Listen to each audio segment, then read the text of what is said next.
Hello and welcome to another episode of Brave UX. I'm Brendan Jarvis, managing founder of The Space in Between, and it's my job to help you to put the pieces of the product puzzle together. I do that by interviewing world-class experts in UX research and product management, and they share their stories, learnings, and advice with us. My guest today is David Hamill. David is a UX research consultant, coach, and strategist, hailing from Edinburgh, Scotland. He has 17 years of experience helping companies of all sizes and stages to make smarter product and design decisions. David received his first taste of UX in 2003 while working to improve the usability of the Royal Bank of Scotland's intranet. After leaving the bank, he worked as a usability consultant at the well-respected User Vision, where he led projects for the BBC, the Royal Navy, Glass Direct, and many more.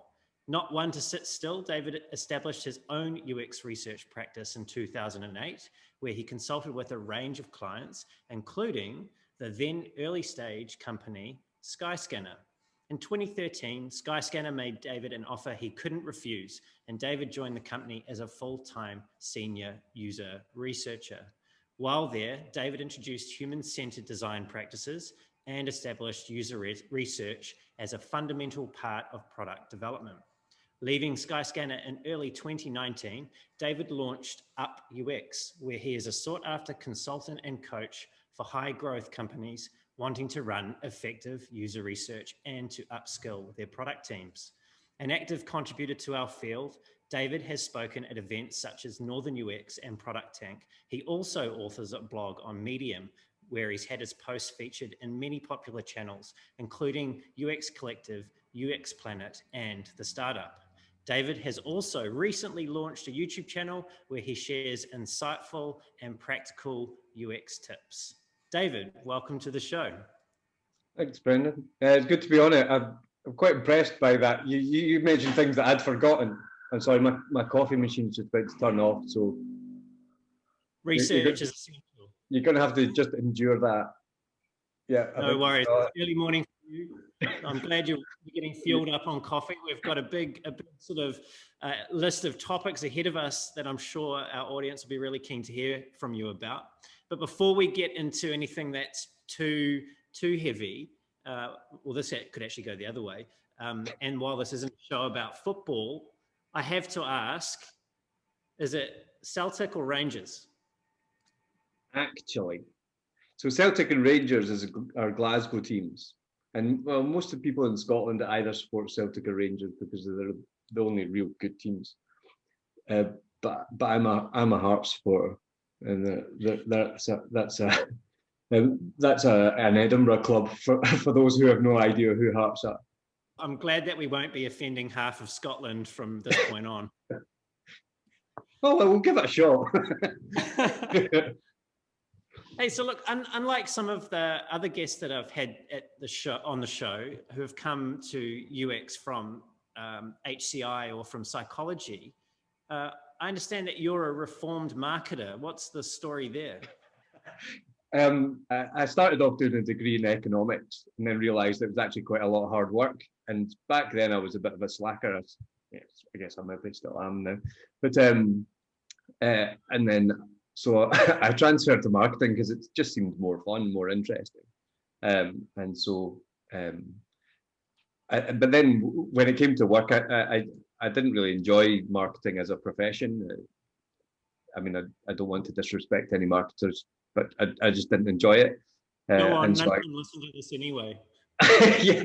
So I ended up sort of teaching myself web design because back then that's the way people learned web design, as they taught themselves. There were no degree courses or anything on these things, and then that sort of progressed me towards kind of working at RBS, and then at RBS that's where I or Royal Bank of Scotland for people who don't know what RBS is, and sort of picked up sort of user experience, user-centered design, whatever you want to call it.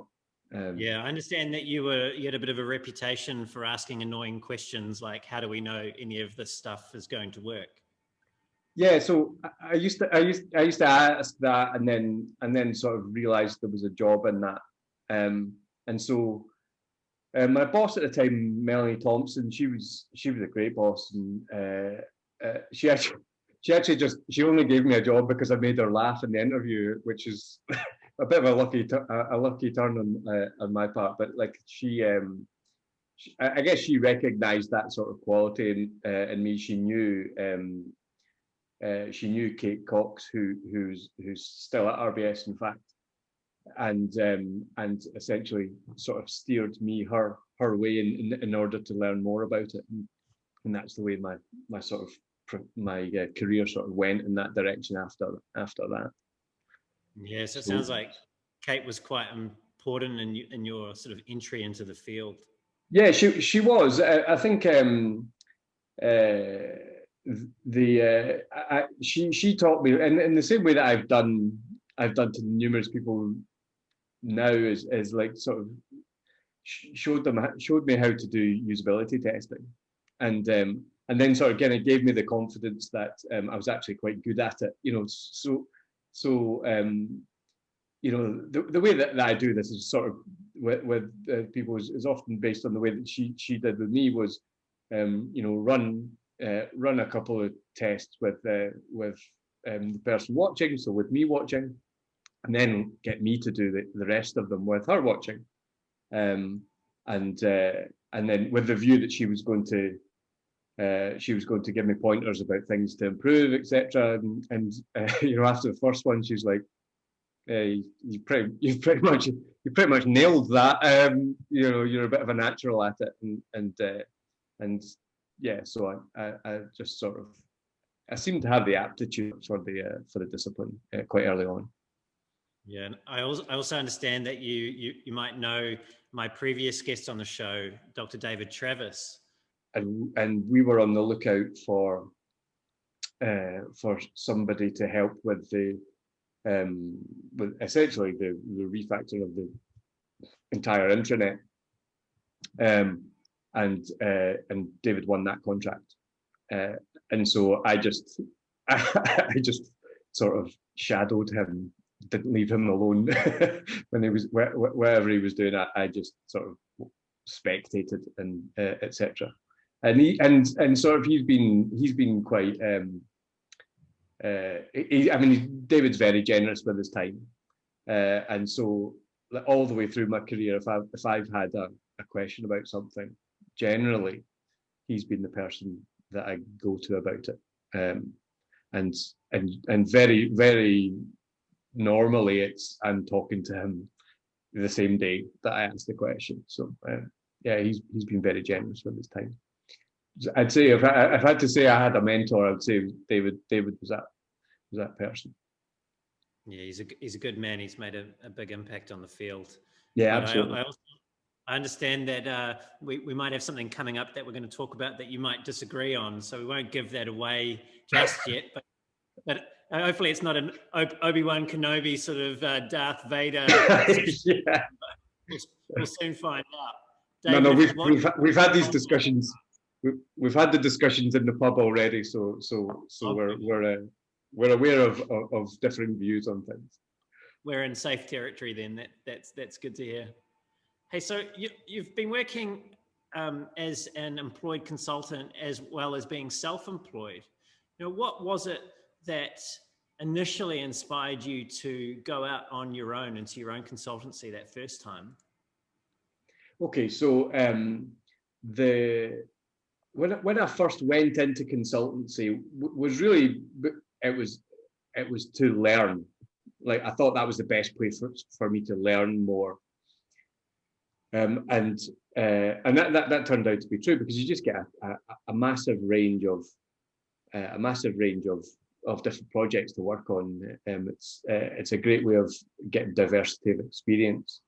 But there's something that there's a chap who he now works at Amazon, Miles Hunter, who used to work for David as a sort of consultant for David Travis, and he told me when I started there, he's like, don't stay 18 months and then go freelance, and I never really sort of acknowledged it at the time, but you know, about 18 months in, I was like, you know, I found that I like to have control of the design of the research, of try and get the best sort of do the best work I can for whatever I'm working on, and often being in an agency can get in the way of that, because you know you want to hit sales targets or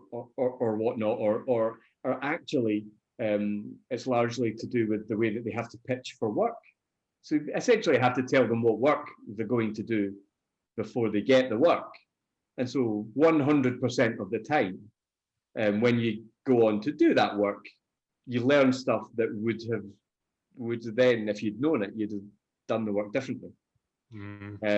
So I just wanted to do better work and essentially have more control over that. And so being freelance was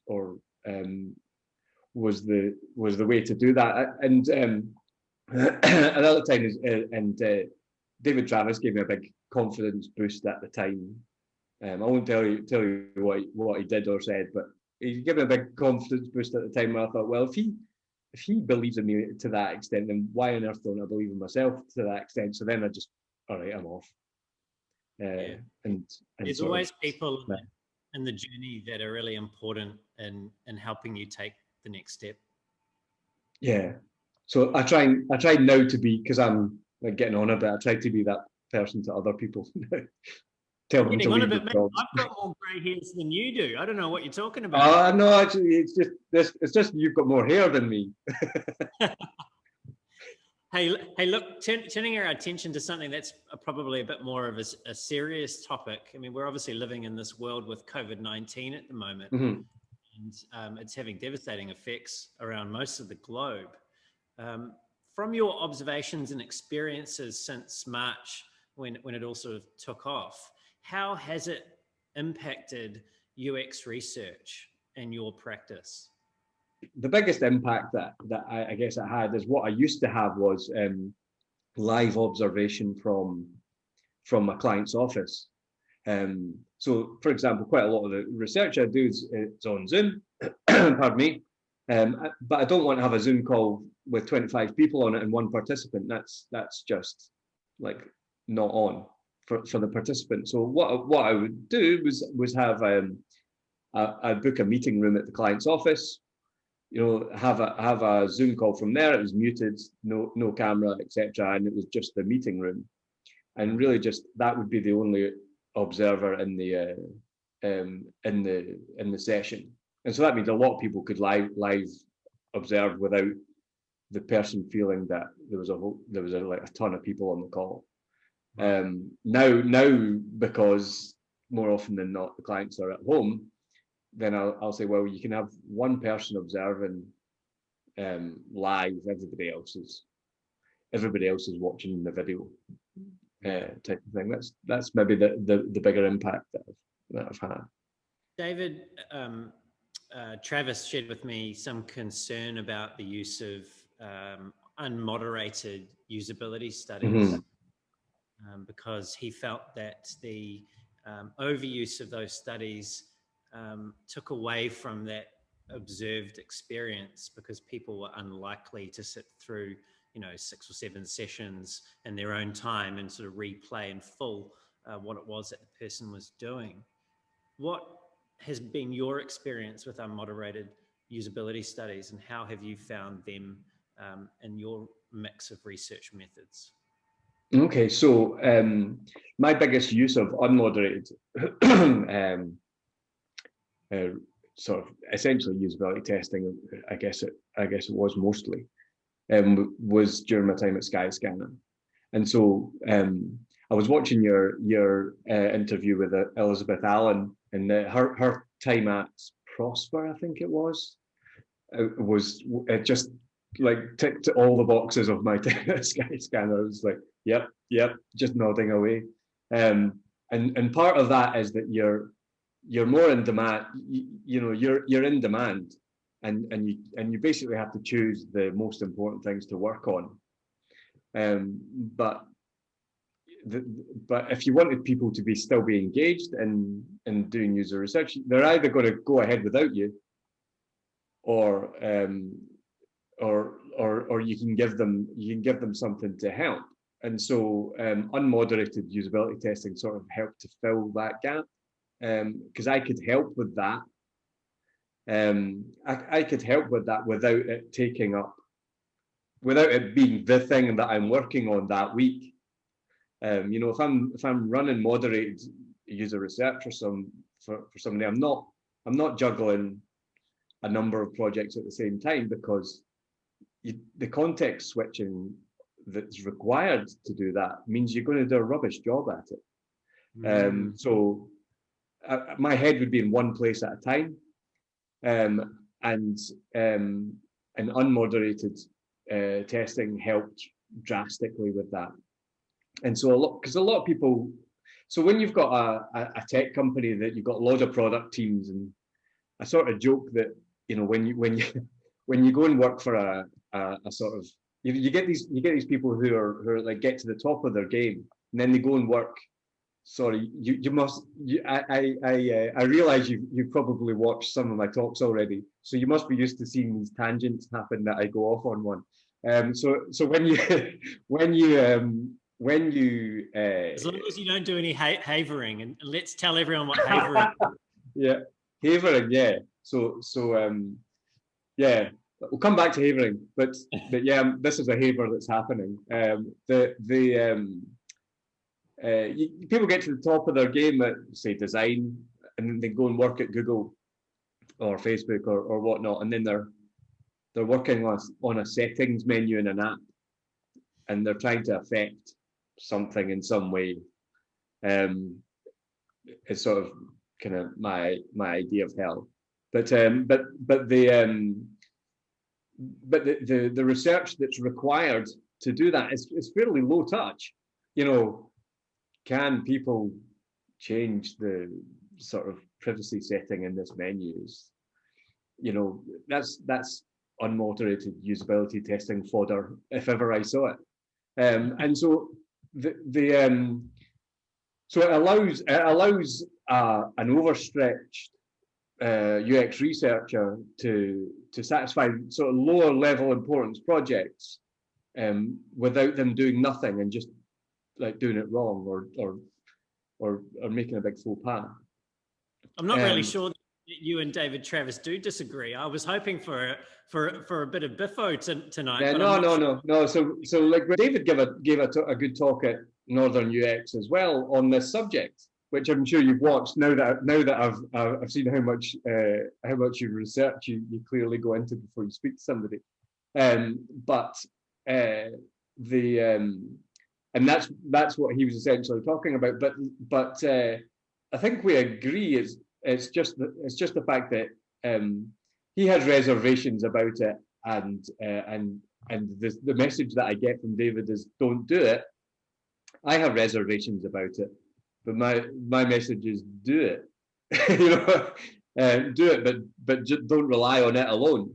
And so one thing that I pick up from a lot of sort of more experienced UXers is this view that they're under threat, that like the disciplines on their work is under threat, the value of their work is under threat because there are these cheap rubbish methods that are threatening them. If they really are cheap and rubbish, then they're no threat. Because in my experience, I often end up working for a company that initially thought they had no need for somebody like me because they had it nailed. Oh no, we've hired a UX designer, we're good. And then did you make them laugh in the interview again? Sorry? Make them laugh in the interview again. Yeah.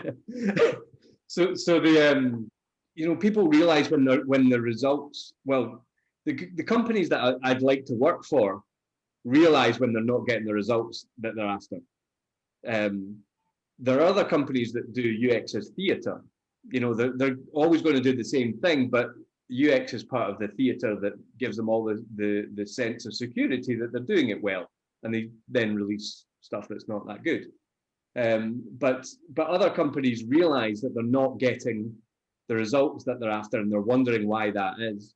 And often it's because that they're not doing it very well, and then they need somebody to help them. So if there is truly value in the work that you do, then it shouldn't go out of demand because a bad approach exists. The other thing that I'd say about I'm not sure how well I articulated that, but the other thing about that is people like practically every client that I work with, if they've been using unmoderated testing, I sort of ask to watch some of the videos, because it's generally like the way that they've approached it, generally quite low quality, and they're often making a lot of the same mistakes. What would some of those mistakes be? So I knew that was going to be the next question. We've got to steal the thunder for a blog post, but like since you asked, since you asked, the first and most widely spread one in unmoderated is either no screener questions or bad screener questions. So they've just used the demographic filters, and then they're asking somebody to use an accounting platform or something like that, and so Moira from Bowness, who works in a sweet shop, is trying to use a bit of accounting software, and like, well, that's not your target user, is it? Unless Moira from the sweet shop in Bowness, owns the sweet shop and has accounting software, then she is. But so no screener questions, but mostly it's bad screener questions. So, say for example, you run a website that sells cars, and so you think, well, we'd like to talk to people who have done this before, or actually who are in the market for a car just now. And so they add a screener question saying, are you looking to buy a new car? Yes or no. And really, when you understand how these platforms work, they're generally, most of them are big panels, and quite a lot of the pro testers, as people call them, they've got like 5-6 accounts under different email addresses, where they're an account executive for a larger organization, and another one they're a student. So they get invites to all the questions regardless of the demographic filters that you ask for. And so if you ask a screener question that's got a yes, no, then the person who's like desperate to get onto that test, who's going to be the quickest to respond to the screener, knows exactly how to answer that in order to get on it. And so then you've got somebody blagging through a session rather than somebody that's not. Then the other things is like asking whether people would use it. Would you use this? Which that's not unmoderated, moderated bad research. That's just bad research. And there's nothing about it being unmoderated that makes that a bad question to ask. And there's no difference if you ask that question in person, it doesn't make that question any better. It's still a sucky question. David, are you saying that you actually need to know what you're doing before running research? Exactly. There you go. And so the problem isn't bad unmoderated research; it's bad research. And unmoderated just makes it easier to access for people, and so they're often doing bad research because they're trying to do it as easy as possible. And so the tool's not really the problem, but there is a problem with the fact that it's so wide, that it's making the amount of research that's done so widespreadly bad is an issue that I recognise and sort of agree with. But I'm quite a fan of using those tools, but it doesn't really replace, an in-person test. But every approach you take has benefits and drawbacks. And so, all the people, for example, all the people lamenting, and you asked me earlier, and I've said that actually it hasn't changed the research that I do that much. And one of the reasons I like doing research remotely, which I used to actually hate, because back then the technology was so flaky that it pretty much meant that you were letting down your client, and it was making your work look terrible, because the call wouldn't happen. But now I sort of favour it because it's the quality of participant that you can get. You get if you've got a lesser geographic sort of constraint, then you can in a shorter period of time you can access those people. And obviously you say, oh well, you should be going to visit people in their office for the best research. That's fine. I agree for that one bit of research. Most of the time you'll be doing it better if you go and visit people. But the time footprint in that research will be exponentially bigger than if you were doing it remotely.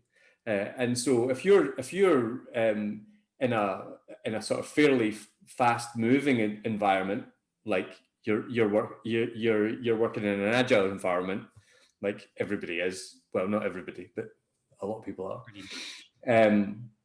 then your learning is way further up the road because you've done 4 bits of research in the time somebody's like planned and organized one. And fair enough, that one bit of research you did, they got some nuances that they would never have known if they hadn't gone in and visited, but that person's done 4 bits. And so they've learned a whole lot more that you haven't. And so it's just, how are you going to balance those things out? How important is one thing over another? And then you have to make a judgment call on those things. So one of the things that comes up regularly in my conversations with other researchers is the role of culture in enabling great research to happen. And this is something that I'm quite personally invested in. How did you go about building a culture that supported research at Skyscanner? Because I understood you joined the company when there was only 20 employees, or you first started working for them. Yeah, so I guess I wouldn't claim to have built the culture from that point. At that point, I was in the office every so often, doing a bit of work for them. It was really essentially when I joined as an employee, I tried to sort of make sort of UX research a more standard practice in the work that we did. And really the way that I did that was tried to do that was through proof.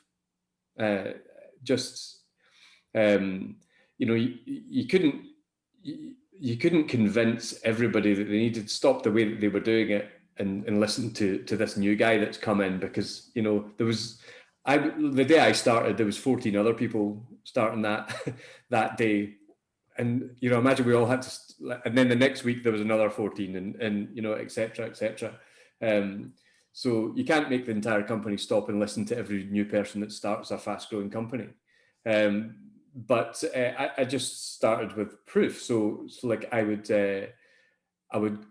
sort of stick my nose in the places where I think I would have the most impact, and then try and prove that this was the approach that worked. And then so when you've got like back then say a dozen product managers, and they're wanting to know why this product manager X is getting such good results, and they said, well, one thing we're doing is UX research, and so the thing is, I can't really claim that I went in and like I was some sort of apostle that came in and sort of told them all about UX research, because essentially it was a fast growing company. So they were hiring product managers who were used to UX research. So they were, there were people coming in going, so, where's your UX research team? And they're like, you mean David? And so like every so often I would get somebody appearing in sort of email and then Slack when it came along. So it sounds like what you would do is you would do poor quality, unmoderated remote usability studies for the product managers you didn't like, and that made the that you did like look really good. No, they were doing nothing. Like they were doing opinion based stuff, and there was when I joined, there was still a lot of opinion, and actually strategy wise, I guess I shouldn't get too much into that, but like I still feel that more could have been done from an evidence perspective than that. So like a product team that were working on something that had no like was all based on assumption, and wasn't and didn't use any sort of usability testing to help improve as it went on either. There would be lots of projects that would hit blank results, and people would want to know, oh, well, what were we doing wrong? And then there was other projects where people were getting success, and there was a correlation there that happened, that they're either like I was like doing research with them, or I was helping the product managers. Because quite a lot of the time the product managers were like, some of them were so into it, they wanted to be the ones doing it, and that's fine. I just help them do that, and sort of persuade with proof is I sort of try and still take that sort of view now. So when I'm working with a client, it's easier for me to just get a bit of trust from them that, right, we're going to do this bit of work, and then I can try and sell you that, but if you trust me and we do this, you're going to see for yourself that it's worthwhile. And if you don't, then I don't. If you're not convinced, I don't really want to do the work anyway. So it's a sort of win-win from that. So yeah, persuading with demonstrations is sort of my sort of go-to approach. Yeah, I mean, there seems to be a bit of a culture, particularly when it comes to the management levels of organizations, to rely more heavily in their decision-making on quantifiable data. So you talked about opinions, and I'm sure that surveys played a bit of a role in things there. What is it that you believe that that some people, when it comes to making decisions, sort of devalue or don't value as to equal footing qualitative research? Partly I think it's because every individual doesn't. People have got in their heads when they work in a company, whether they vocalize it or not, they've probably got in their heads what their sort of target user looks like. Not physically looks like, but and whenever they see a sort of user research session, because that person doesn't actually exist. Whenever they see a user research session, they see somebody who's maybe like understands a bit less, or like has different domain knowledge entirely, or has different mental models, and it's easy for them to sort of dismiss that because it doesn't match that sort of made up person in their head. But the numbers are the numbers, and so they're sort of irrefutable. I do think from UX research point of view is that from a sort of business point of view, businesses are over reliant on numbers that they don't know, they don't understand anything behind why those numbers are the way that they are. But from a UX research point of view, it's too far the other side. They're way too, as a discipline, we're way too reliant on qualitative techniques and mistaking that for reality. So, for example, if you run let's say you run a website what was the example I used last time? I can't remember what it was now. But let's say you're selling shoes, yeah. So you run some usability tests of people using your shoe selling website, and you see certain behaviors. If you record that screen, like and just take the audio away from it, and see how the person's going through the screen, and say for instance you've got session recording software that runs on your website. If you compare the screen movement on a usability test to actual behavior, you find it's markedly different behavior. And so UX research is a habit of thinking that that what they're observing is the reality of what happens, rather than an indication of some of the things that are going on behind the reality of what happens. So I've answered a different question. I'm sorry, but yeah. Like you're describing people watching, say, screen recordings through Hotjar or something similar, yeah, but not having that behavioural input of the person's face as they're doing that task. Yeah, so like I mean, there are clients that I've worked for. They've had like Hotjar, Full Story, or whatever going in, and what they see is reality on the session recording, because it actually happened. But then they invent a rationale behind it, and then they mistake that rationale for the reality, because the session recording was real, but the explanation is theirs. So their made up explanation becomes fact because it's based on a fact. It's an assumption based on a fact, and then that becomes a fact. And really, I'm just a big fan of triangulation of stuff, and qualitative research is a massive part of that. But if you're not used to using whatever method that you can to find the evidence that you need, then you're leaving behind. In my view, you're leaving behind a big part of your job. But maybe we're then touching on the fact that actually, as a discipline, UX research is becoming more about the research than the UX. Tell me about that. So now we've got UX researchers who will do any sort of method that exists, and their focus is on methodology of research design, facilitation, and like being a good researcher is about good moderation or whatnot. And really, UX research is just a means to an end, and the end is making good decisions. And so you can do amazing research, but if the good decisions don't happen, then your work was pointless.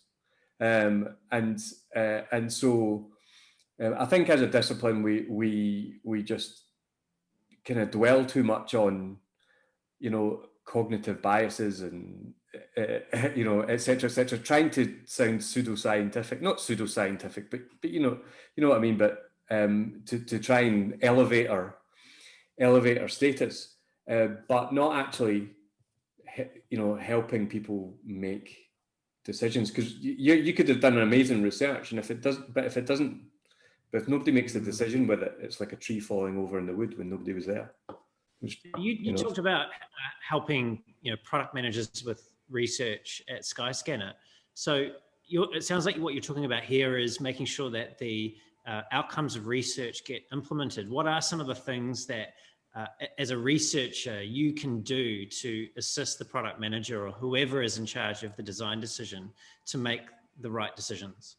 So I think to begin with, you need to begin with by trying to track what you found, what was done, and then the outcome, rather than do the research, walk away, because you can never help anybody with anything if that's all you ever do, because all you do is research. You didn't track the decisions that were made. You didn't track the impact of those decisions on the sort of business outcomes. So you can't actually give any advice unless you know, doing this, doing that, doing that. The product manager has a better view on that than you, because they've had to make decisions like that, and they've seen the outcome of decisions like that, and so you're not really in a position to advise that product manager if all you're doing is research and then chucking it over the wall, or actually allowing them to analyze it themselves and then walking away and doing the next one. Then all you're good for is research, is facilitating research, and if that's the sort of job that you want to do, then that's fair enough. But at some point you're going to come across somebody who needs a bit of help, and so yeah, so going for, you know, tracking the reason for following the decisions that were made, seeing what the outcomes were, then allows you to give better advice. In your last blog post, you spoke about company leadership spending less time in front of users as they grow, as the company grows, and, you know, people put in layers of management in between the founders and the user, the customer. If they're successful, if the founders or the management are successful, and the company is growing and making money by them not spending time in front of users, why should they? Because there's always somebody else coming along that's trying to eat your dinner or breakfast or whatever they call it. Yeah. So you become the incumbent, and then you're like, what? How are these other companies able to come up with this sort of kind of better way of this, that, and the next thing? It's like, well, because they're the version of you 10 years ago. Is essentially the answer there, because it's you know, the layers of management is one thing that inhibits it, because every layer of management wants to have an input on something. So people talk about autonomy of, like, you know, product teams, and it doesn't exist as much as people sort of pretend it does. And so, like, every layer of management wants to have their input of what should be done, and before you know it, like, you know, people who are nothing like your users and have absolutely no contact with your users are the ones that are calling the bigger shots, rather than the people that are spending time trying to learn about it are the ones that aren't really getting listened to anymore.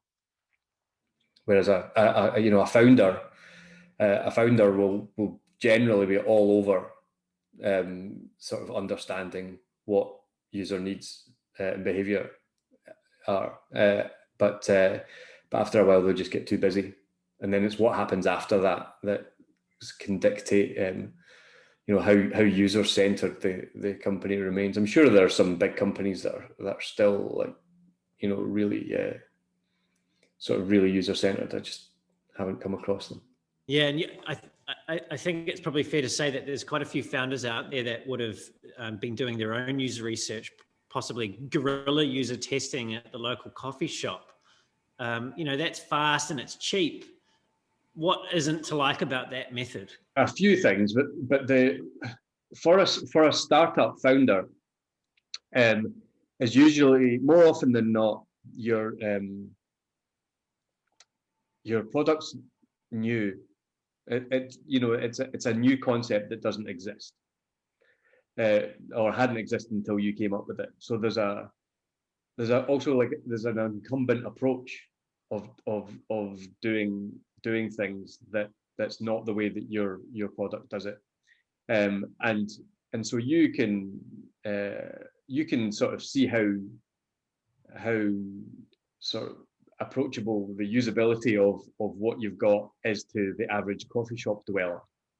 But that's only a minutiae of the user research that you need to do.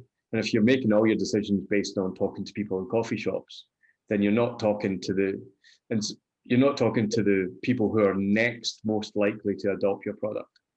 And so, and the adoption of these new things, a great example is software like Xero or Free Agent, like accounting software. You've still got companies out there using, you know, the old ones. Like not everybody, still just now, not everybody uses Xero, but lots of people use Xero now, as accounting software. But if you went back sort of 5 years, I don't know how old Xero is. It's certainly more than 5 years old. You know, the type of people that using Xero back then are different than the ones that have adopted it since. And so essentially what I'm referring to is this, you know, tech adoption life cycle that you'll read about in books. There's a book, Bridging the Gap, that talks about this tech adoption life cycle, and I sort of simplify that to the fact that that your early users are the ones that are most motivated and able to adopt it because they need it, and they're more likely the type of people that go looking for new ways of doing things. So that person with the vanilla latte is not that person in that coffee shop. Well, it might be, but you know, these people are sort of in the minority. So you know, if you're going to throw a stone in a coffee shop, you're unlikely to hit somebody like that. You know, early days of Skyscanner, when I was recruiting for research participants, I had to say, you know, books flights online had to be one of those considerations. Like, has booked a flight online in the last 6 months? Because without it, back then, people would say, "Oh, I'd phone the airline," and you know, behaviours change, and UX research is sometimes a bit sort of blind to the fact that can happen. So I've heard you speak about the importance of being human when carrying out user research, in particular usability testing. What do you mean about that? At the time I gave that talk, we've probably moved on a little bit, that it's probably less needed, and it's a less needed thing to say. But previously there was a very sort of almost like a laboratory approach to usability testing, in that you were trying not to influence the participant in any way. So essentially, you were being like completely cold to the fact that they existed, or that they knew you were there, and so the fact that you're trying your hardest to make nothing that you say influence their behaviour leads to an influence on their behaviour because there's this robot sitting next to them that they can't open up. You're in a lab. It's not normal. Yeah, exactly. Yeah, back to the being human thing is that in the quest for actually not making mistakes, people can end up just being so petrified of saying anything that was anything other than, you know, what was scripted, that it just leads to a very sort of dry and uninformative session. Whereas if you relax and make mistakes, because, you know, so long as you're aware of the mistakes, that sometimes you say something like, "Oh, I shouldn't have put it like that," or whatever, just relax and make them, because you'll get a much better session from the participant by just being a human that they can speak to, than being this person that's like nervous, like a nervous wreck that doesn't want to make any mistakes. And what so, are some sort of tips you've got for people that may be nervous about running or moderating a session? You know, what sort of things can they do to be more human? moving away from everything being sort of rigid to everything being sort of, well, flexible, and but just having direction. So to begin with, for example, you might need an introduction that's word for word, like, because you've not got it in your head to say it. So for your purposes, you need to just read it out. And then, but as a matter of course, trying to move away from that. So then the next thing you can do is write yourself a list of prompts. Make sure you cover these things, and that's so that you can say it in a more human way, rather than reading it off a script. But you've got a wee reminder checklist, and then you can move away. You move away from that, and so, like, as a my introduction, I do from memory, but that doesn't mean it's great, because I will say, oh yeah, I forgot to say this, and like I'm much happier for saying, oh, I forgot to say this, than giving myself distraction, because I want to focus on the person. So if I can remove anything that's a distraction from that, I do, and so I try to have as little stuff scripted as possible. So for example, if you're doing a user interview, don't have a script. You can have some questions written down, but don't ask them. And that sounds really stupid, like writing questions down that you don't ask. But if you can jot yourself down some themes that you want to make sure that you've covered, and then write questions that you've not. And so then when you want to say, when you hit a dead spot or something like in the conversation, you can go, oh, is there anything I've not asked?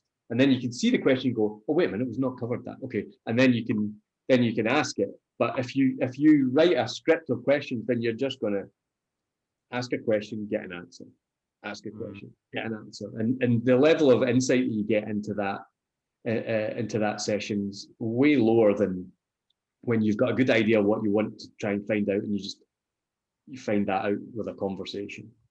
Yeah, and I find that myself actually interviewing people for the show. I have a series of topics and questions, but often the discussion goes in very different directions, and you have to be able to, I suppose, follow it along. Be able to catch people where they are and go from one theme to another. So we were talking a little bit before just about the mindset of the moderator and the usability testing environment, and how they can become a bit more relaxed and be a bit more human. What about the mindset that the product team or the people that are observing the session have? What expectations should they have of what they're about to see, particularly when they've been involved in the design? Anybody that's making any decisions on part of the on the thing that we're doing is there watching as many of the sessions as possible.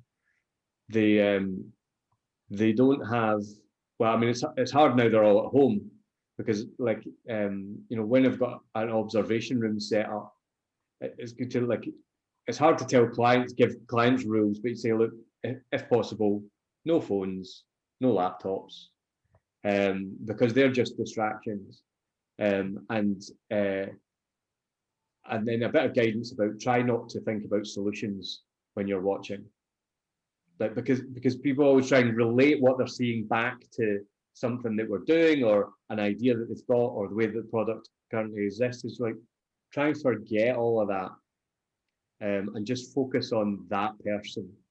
And if that person was the only user you had, then just listen to them.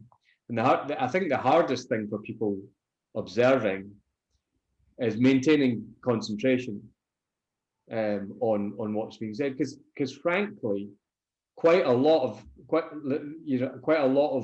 they're listening to can at that point be boring. To them it can be boring. It's not boring to me, but it can be boring to them, and so if they quickly get bored and start looking around the room, etc., they miss the thing that they said in the midst of all the boring stuff, and then the thing that they said later on then when those two things get tied together, they have a big impact, and they just miss it all because they get a bit bored.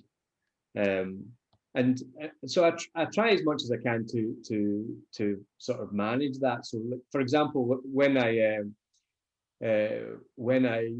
first started doing usability testing for Skyscanner, we did very short sessions, so like 45 minutes tops, 15 minutes in between sessions, and trying so you've got somebody's a bit boring, the next person's kind of coming along, so you just listen. So you're asking, there's more variety happening, there are more frequent breaks, etc. to try and kind of keep people engaged in the sessions. Hopefully this will be a fun question to answer. What's a punty? So a punty, okay. So a punty is actually, a punty is one of these words in Scotland. It's not even universal in Scotland. So if I drive 20 miles that way, the word for it will be different, probably. But a punty is when you need, when you're a kid and you're trying to get over a wall, and the wall's too big. When you're running from the police or something. Well, look, you can use that example. So what one of you does is you stand with your back to the wall with your hands like that, and then your friend puts his foot on your hand, and then you go like that, and so that gets them over the wall. That's where I grew up. That was called a punty. What is a punty in the context of a usability test? Yeah. So essentially, any big usability issues in a website or software block you from finding out other ones. So they dominate the session to the extent. This is why you should do it iteratively. You fix those problems, and then you find the next ones. But in a session, once you know something's an issue, you can either sit there and watch them stew in it for ages and be true to the not influence the session thing, or you can give them a punty and get them over the wall. So you basically just get them beyond that bit. Again, it's less controversial to suggest that now, and I'd suggest that that's probably how we, as a discipline, we've got a bit better at usability testing. But like a while back, if I suggested doing that, people would be like, "Oh, no, you don't do that, because you don't get involved in the session. Like you're sort of contaminating the session." It's like, well, yeah, but then I've got one finding to get. There was a big brick wall at the start of the session, and we saw nothing after that because I didn't get involved. Or you can give them a punty over that wall and find more stuff behind it. So like that analogy was used as advice to, once you know something's an issue and you can be confident that they're pretty much stuck there, then get them beyond it so you can find more things to fix, because some people will get stuck at that wall, but usually, other people get over that wall. And so you want to find out things that are behind that wall that are a problem as well.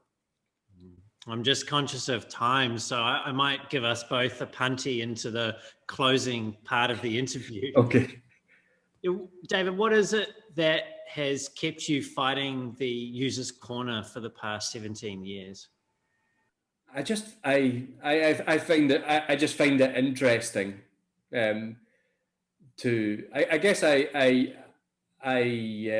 find the investigative element of it interesting, and trying to sort of decipher what's going on out there. It's a bit investigative, and I really enjoy that bit of it. But I also I'm easily frustrated by things. Things that don't. I have low patience for things that don't work, and so it feels like I'm making the world a bit better. I'm making fewer of those things in the world, and also I can then turn that frustration into a sort of benefit, because I can like decipher why that thing's happening the way it is. I just turn that frustration about things into my job, so it's kind of, it sort of eases the frustration knowing that I'm putting it to some sort of use. That's about the best explanation that I have for why I keep going. The job's largely about observing behaviour, and you've observed quite a bit of behaviour over the years. What has been the single most funny thing you've observed as a researcher? The one that really got people in stitches, and when I came back into an observation room after people had been watching the session, and the people were on the floor sort of laughing, was the lady who pronounced Pacific as specific.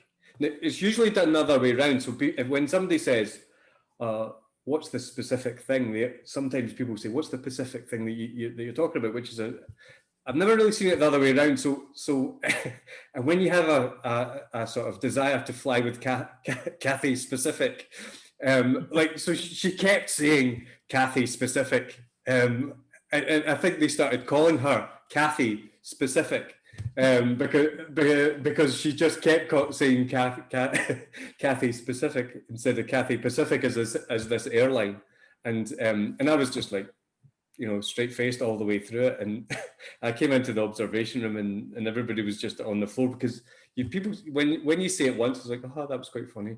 But they just, when it keeps going and it keeps going, it's quite funny. I think you've seen a couple of the other interviews, so this is probably not unfamiliar to you, but we call this game, what's the first word that comes to mind? Yeah, I saw that with David. So we're going to have 3 words. I'm going to say the word, and then you're going to tell me the first word that comes to mind. We'll go through them one at a time. Make sense? Yeah. All right. So I'll say a word. You tell me the first thing that comes to mind. Here we go. Empathy. So the word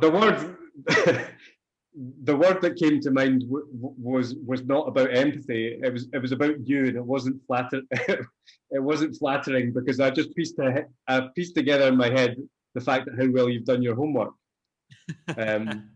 So the word that I had in my head was a crude term for a sort of fatherless child, shall we say? We'll move on to the next word. I feel like I'm a bit safer.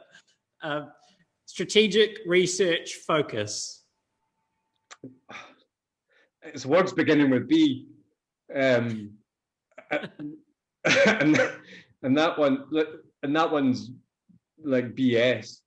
And not to say that strategic strategy doesn't exist, but it's often sort of a smokescreen for bullshit, basically. Yeah, it's a weasel word. Yeah. Yeah, I mean, strategy is essentially things that are like a decision with where the impact is beyond the current decision. That's the way I see it.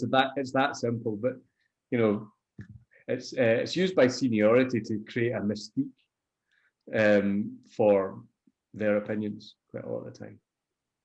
Right. Last word. Are you ready? Okay. Marketing.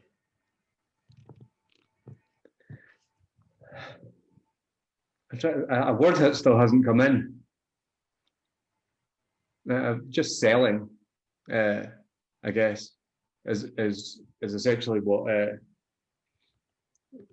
what comes into my head just now is it's just selling. For everyone that's listening, David has an honours degree in marketing, and so clearly it didn't make much of an impact. Yeah. So you're assuming a certain level of knowledge that comes to anybody that's wanting to course through a university degree. Choose a marketing one. Just read the textbook. It's really easy to get a degree in marketing. You don't even have to go to the lecture. Anyway, there we are. Sorry. What's your greatest hope for UX research once we're over COVID-19? That people realise that getting good UX researchers is really hard. There's a lot of people on the market that are UX researchers, but the really good ones are really hard to find. And so if making location a dependency is basically just doing you a disservice, as I guess is what I would say. Find good UX practitioners wherever they are. Yeah, I think the dependence on location, I guess, is what I'd hope improves. Look, David, this has been a really great conversation. It has been a great pleasure having you on the show, and I really do appreciate you so generously sharing your knowledge and your contribution to UX research over the years. Thanks very much for having me. I enjoy these chats, as you can probably tell. So I've enjoyed it greatly. So thanks for asking me on, Brendan. Yeah, my pleasure. And look, you've shared a lot of insights with us today, and I'm sure that people are going to get a lot out of it, and it's going to lead to creating even better products. What's some of the best ways that people can contact you if they're interested in following you or talking to you about research? How can they get in touch?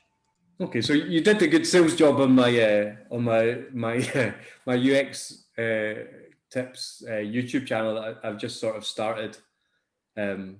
So I think I'm under 40 subscribers just now. So I think you're probably ahead of me. So I think you're doing okay. Its continuation will be dependent on people actually watching them. The best way to get in contact with me would be either LinkedIn is a really good way of getting in contact with me, and on my website is UPUX, upux.biz. And what I've started to do now from the last couple of weeks is because I'm not meeting, like I'm working at home, not meeting people about, is that you can if you need a 30-minute chat with me about something sort of UX related, if it's about your career, about your business, your ideas, etc. And you can book a Zoom call with me from my website. So just you can just go to my website and book some time in my calendar from there. You can also email me, which is this latest technology called email, which you can do from my website as well.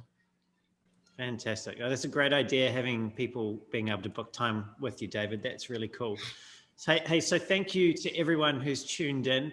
Everything that David and I have covered today, I'll be posting in the show notes, including all the places that you can find David, his website that he's mentioned, the blog, YouTube channel, and his LinkedIn, plus all of the other resources that we may have spoken about today. If you enjoyed the show and you want to hear me do more of these great conversations, don't forget to like the video, make a comment, ask a question, anything that comes to mind that you might want to know more about, and of course, subscribe to the channel. And until next time, keep being brave.